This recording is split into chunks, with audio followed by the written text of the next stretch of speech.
পুলিশের হাতে ধরা পড়ল ৩ বাংলাদেশি নাগরিক। তাদের নাম আলামিন জুয়েল, মোহাম্মদ সিরাজুল শেখ এবং ফাতেমা বেগম।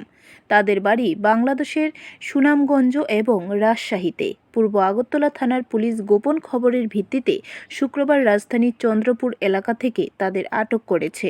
পুলিশের প্রথমে তাদের দেখে সন্দেহ হয়, তারপর তাদের জিজ্ঞাসা করতে কথাবার্তা ব্যাপক অসংলগ্নতা পাওয়া যায়। তারপরে তাদের আটক করে পুলিশ।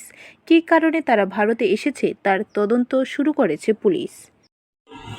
আজকে বিকেলবেলা আমাদের কাছে একটা ইনফরমেশন আসলো যে চন্দ্রপুর যে আমাদের এখানে আইএসবিটি আছে, এখানে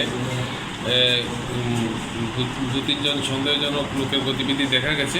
তারপর আমাদের সাব ইন্সপেক্টর কৃষ্ণনন্দন দেবনাথ এবং আমাদের ইন্টেলিজেন্স ইনপুটের উপর বেস করে আমরা এখানে 3 জন লোককে আমরা আটক করেছি বিকেলবেলায়।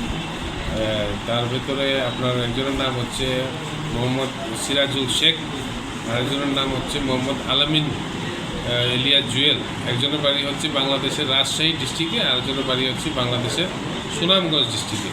আর তাদের সঙ্গে ওই আলামিনের সঙ্গে একজন মহিলাও ছিল, তার নাম হচ্ছে ফাতেমা বেগম, সেও ওই জায়গাতেই সুনামগঞ্জ ডিস্ট্রিক্ট বাংলাদেশ, ওই জায়গাতে পারে। তারা অবৈধভাবে ভারতে প্রবেশ করেছিল এবং তাদের কাছে কোনো ধরনের ভ্যালিড ডকুমেন্ট ছিল না। তার জন্য আমরা তাদেরকে আটক করে আমরা যে প্রভিশনের দরকার সেই প্রভিশন অনুযায়ী লিগেল অ্যাকশন নেওয়া। কী উদ্দেশ্যে তারা এসেছিল?